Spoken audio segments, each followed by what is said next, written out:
তো এইমাত্র আমি নিউ ব্যারাকপুরের বাড়ি থেকে ফিরলাম। আমি তো কাজে ব্যস্ত হয়েছি, তোমরা জেনেই গেছো 1 মাস আগে থেকে।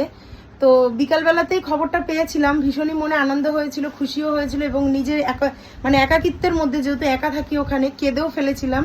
তো বিজ্ঞান মঞ্চের বেশ কিছুদিন আগে একটা পরীক্ষা হয়েছিল স্কুলে, আমাদের বাবানের নবজীবন স্কুল থেকে পরীক্ষাটাতে বসেছিল। আর বসেছিল হচ্ছে মুখ্যদা সুন্দরী বালিকা বিদ্যালয়। তো সেখানে বিদ্যালয় না, বিদ্যা মন্দির, যেটা আমি পড়তাম আর কি। তো অনেকে আছো যারা আমার বান্ধবীরা যারা দেখছো, তারাও অবশ্যই কমেন্ট করো, একসাথেই তো পড়তাম ওই স্কুলের স্মৃতিগুলোকে খুব মিস করি। তো সেখান থেকে বাবান দ্বিতীয় হয়েছে বিজ্ঞান মঞ্চের। অত ছাত্রছাত্রীর মধ্যে অনেকগুলো স্কুলের একসাথে পরীক্ষা হয়েছে, এবং প্রচুর প্রচুর ক্লাস 5-এ পরীক্ষাটা দিয়েছিল, আর 6-এ ওঠার পর রেজাল্টটা পেলো। তো যাই হোক, যে কোনো খুশি হোক দুঃখ হোক আমি তোমাদের সাথে শেয়ার করি।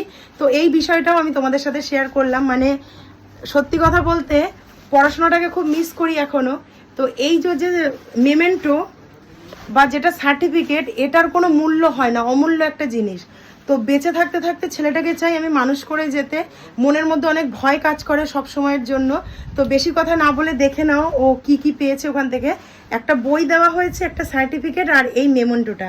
মানে আমি প্রচণ্ডই খুশি হয়েছি, মনে হয়েছিল তখনই ছুটে এসে ভিডিওটা তোমাদের সাথে শেয়ার করি। তো এত রাত্রে শেয়ার করার জন্য, মানে এলাম বলে এত রাত্রে শেয়ার করার জন্য আমি সময়টা পেলাম। তো তোমরা দেখে নাও, আমি ভিডিওটা এক্ষুনি করে আপলোড করবো।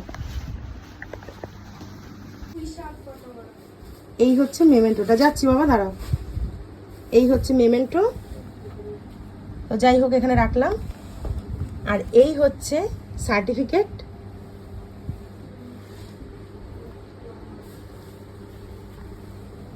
আর এই হচ্ছে বই।